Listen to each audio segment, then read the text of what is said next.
Social. Creative destruction applies to every aspect of social interaction.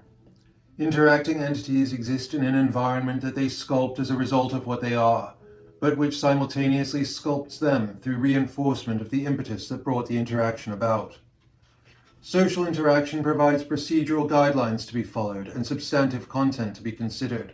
The nature of a society, its attributes, its strengths and weaknesses, its objectives, governs the choices the society makes when deciding on and implementing procedural guidelines and when choosing which substantive content to embody. Socialization is a process by which a new member, by birth or otherwise, is indoctrinated into the community. Socialization is the learning of the common language of the community. It includes body language, spoken language, assumptions of shared morality, an entire system of behavioral content. The child must learn the language of the parents. It learns their faces, the tonality of their voices, the way their bodies move as they speak, the way they speak differently depending on who it is they're speaking with. The child's awareness of its parents is informed by its awareness of its grandparents and its aunts and uncles. All of these extended family relationships provide orienting information to the development of the child's understanding of its role within the family and within itself. As the child develops its language through extended family and close family friends, it senses the continuum between them, how they link together, where the differences are and where the commonalities can be found.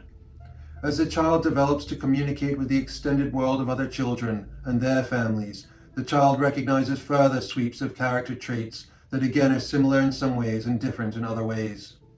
Once, and still elsewhere, in a small village, everyone could easily be seen as if one single extended family of families. In a town, greater differences emerge where more diverse and potentially divergent demographics play a role in the emergence of varying assumption sets and thus differing objectives. In a city, the potential divergence could be almost total. It is for the individual establishing his place in the world to use what was established in him as a social creature to coexist within the society in a useful way. If the individual fails to install himself within the larger machinations of the community, then he will fail to be rewarded for failing to contribute. Social contribution, in a way that is perceived to be valuable to the society, allows social inclusion. Social inclusion requires both shared procedures and substance. Communities are based in trust established through proven like-mindedness in areas where like-mindedness is required. Like-mindedness need not be in all areas and to all extents, but it must be in the areas that are of vital concern to the group in question. If the child has learned to be a valued and useful member of his society, then he will have learned skills that will help him to be a valued and useful member of his community. Ideally, the family introduced him to the experience of bringing value to the community and developed the child's mind to consider and appreciate why it does so, that the community is the extended family of the extended family. The child will have learned that for the community to function, it must be supported through the efforts of its members, just as the child had previously learned was the case in the context of the family. The relationship of the child to the family is profound. The child is the future of the family. The child will be an integral part of the future of the extended society. The child carries the memory and the honor and integrity of the family out into the world. The role of the family is to nurture the child so that the child has the best opportunity to realize its potential. To nurture the child is not to inflate the child. The state of childhood is what it is. It is the state of the vulnerable. The child, not yet manifested in its potential, is susceptible to all of the influences of the environment that have the resonance to attract the child. The state of childhood is to be in the present. The child's state reflects the innate to the reflective, the body to the mind. The child has no knowledge, no known experience of the extent of the implications of the various influences it will see represented in the world. While the role of the parents is to nurture the child with the greatest priority, to nurture the child is not to orbit the child as if it were the sun. The nurturing of children into responsible adults must be the first priority of the commonality in the fundamental sense. However, functionally to achieve this, the community must be considered to come first. By serving the community, the family survives, and by serving the family so that the family may better serve the community, the child survives. To nurture the child does not mean that the child should functionally come first within the family. In fact, it should not. If in the wilderness the parent is injured, then the child will die. If in the wilderness the child is injured, the parent may potentially carry the child. The child, as a result of still being a child, is not yet in a position to replace its parents' functions and duties, whether they be to itself, to the family, or to the community. To nurture the child does not mean to romanticize the state of childhood. The romanticization of childhood represents wistfulness for the state of innocence, for the simplicity of the primary sensory awakening to the world. But the prolongation of it within a society reflects a vicarious dynamic that is neither healthy for community nor for the child. Whereas the child's state may be accessed for purposes of consideration as to the conditions of existence and evolution, the prolonged child state is a dysfunction of development. As soon as children are in any way capable of serving the family, they should be taught and expected to serve the family. The child should not have a choice. It should continue to develop its service as it continues to develop its capability. By the time the child is 7, the child should understand the basics of how the household operates, both within itself and within its community. If the child has language and functional body, by the age of 7 it is capable of all basic tasks necessary within the household. By the time the child becomes a biological adult, the child should be ready to be considered an adult. This is not to say there is no further development to take place, as there is considerable further development to take place. But the stunting of human minds in order to slow psychological and emotional development until well past biological maturation is to prevent the interweaving of mature consideration into the developing adult mind at the time it is most capable and most active in establishing the intellective pathways that will govern later consideration. Young adults from the age of 13, in the context of their continuing education, should grow interwoven into and governed by the functional environment of the adult community. The pathways of their brains should grow in accordance with the functional requirements of the society. The cost of delaying this integration is in the friction that occurs with the entrance into the workforce of generations of people whose emotional and intellective focus has remained dominated by the disassociated energy of the young adult not engaged in directed applied pursuit. Taking history into account, the potential value of the adult begins much earlier than it is currently generally allowed to begin. The vitality, the ease of learning, the agile ability of the trained mind in the years of early adulthood are lost when adulthood is allowed only to start halfway through that period at the earliest. This paradigm disrespects the potential of the human in its first decade of adult life. The paradigm of the stunting of human development through the prolongation of childhood and the delaying of the bearing of responsibility happens as a result of the structure of society. It happens where the society may or must afford to not integrate its young adults. It happens where the society is developed such as to see no place for the young adults as a result of having stunted their own growth sufficiently to make them functionally useless. It happens where the emotional development of the young adult has remained in its childhood phase as a result of not having been required to make the shift into adulthood along with the body it inhabits. It is the emotional development of the individual that suffers through the prolongation of the child's state. The idea that it is in the interest of the child to allow it to savor its childhood, that it is in the interest of the child for its childhood to be protected as long as reasonably possible, is corrosive to the society. The prolongation of basic emotional development into the young adult years reflects in the rising intellect becoming infatuated with its emotional rather than its functional existence.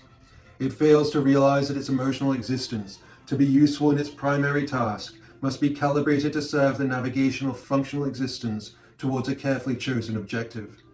The goal of life is not happiness in the superficial sense. Happiness is an emotion. As an emotion, happiness signifies joyful contentedness. But as an emotion, happiness is calibrated as a result of experience and innate expectation. Happiness should ideally be calibrated to be a byproduct of living according to a genuinely defensible principle within a community of like-minded others who are all doing their version of the same. Happiness should be calibrated to the experience of the alignment of interests, when the body, mind, and spirit are all simultaneously fully engaged in pursuit of that which genuinely, actually strengthens the individual and thus the community. The calibration of happiness is as important as the calibration of sadness. They constitute the ends of a range of emotive response. Their calibration affects the decisions made by the intellective faculty, which relies on the emotive response mechanism to guide an array of decisions, so that it may focus its view more particularly in other related areas. In this sense, the emotive response should be described as a peripheral vision for the intellective faculty. It takes account of the general environment so that the intellect can focus on the particular. The pursuit of happiness without more is inadequate. The pursuit of happiness can only be considered to have value if the emotive response mechanism is calibrated such that happiness arises only in response to the increased manifestation of actual strengthening balance. Within the security of advanced societies, the concept of happiness is too often misapplied. Instead of being rooted, for example, in the essence of life as it is known, water, or in the provisioning forces of the sustaining environment, it has been appropriated by more superficial satisfaction. The extent of that appropriation is so severe that societies pursue the development of entire industries for purposes of the satisfaction of trained, superficial, subjective responses that are in direct conflict with precisely that which gives them life. Humans pollute oceans while shipping unnecessary goods which then end up as poisonous waste in those same oceans. The social life of humans directly informs the actions of humans in both the marketplace and in the management of their societies through government. Just as family life prepares the individual to enter society, society prepares the individual to take part in business and government. Society provides the opportunities through the structure it develops. The structure it develops increases the probability of a certain set of results over others. It manifests these results through business to the extent limited or allowed by government. The social life of humans is a collective conscience of humans. Where the social life is strong, the conscience is strong. Where the social life is weak, the conscience is weak. Where the conscience is strong but misguided, it is dangerous. This is because a strong collective has import. If a collective with import is misguided, its potential for damage is great. Where the conscience is weak, it is because a collective is misguided. This is because if a collective is rationally guided, then its conscience will be strong. If social life is weak as a result of poor guidance, it will collapse unless it shifts to prefer and act upon rational guidance. A strong social environment develops from a strong mutual trust, knowledge of the past, transparency in the present, shared objectives for the future. This is the state of a mature, sustainable ecosystem, whether village or forest. If trust is diminished as a result of shifts in the makeup of the society, whether coming about through environmental, economic, social, or governmental change, the depth of actual interaction is decreased, which then causes friction to increase. The organism cannot act as one because it is not one. Instead, it is a collection of entities tied only in one precarious manner, the state as it is at the time. The moment that state shifts in a material way, the interests retract and diverge. In a competitive adversarial system, this divergence of interest is expected and even encouraged for the effective competition it produces, but that benefit is only applicable to a certain range of considerations. Other considerations require consensus and mutual understanding and trust. Systemic issues fall into that category. It is not to say that there is no role for adversarialism in addressing systemic issues, but if the divergence of the adversarial views is so great that it is ingrained as an unbridgeable gap between the parties resulting from a lack of trust and mutual experience, then the adversarial process will not achieve the necessary cohesion in the result. The adversarial process is only effective where the arguments are in fact as sound as they can be, and one proves to be better and so is chosen. Where the society accepts the result as better, it can move on in step with itself. But where trust is diminished and the proof of the system is not accepted by the losing party, then resentment grows to further diminish the solidarity of the society. This diminishes the society's ability to attend to the most important issues, the systemic issues that have the potential for the most profound impact on the greatest number of people. A society holding greater cohesion, greater trust, can employ an inquisitorial system, which does not rely on competition of influence to determine correct results. Rather, in order to determine the correct result, the system collects all available pertinent information and then considers it according to established principle or rule to see where it aligns and where it diverges. The emotive aspect, the influence of dramatic enhancement, is removed. The objective is required to be shared by all parties. It must be shared or the process in the ideal sense is impossible. Systemic risks to society require responses that are at least equivalent to the risk itself in terms of both spread and coordination. The breakdown of social cohesion requires a recalculation of the expectations of cohesion. The term cohesion in this context, within the perceptive ability of the individual focused on the present and not taking internalized account of the past, nor of potentials for the future, comes to correspond with a degree of cohesion that is relatively superficial.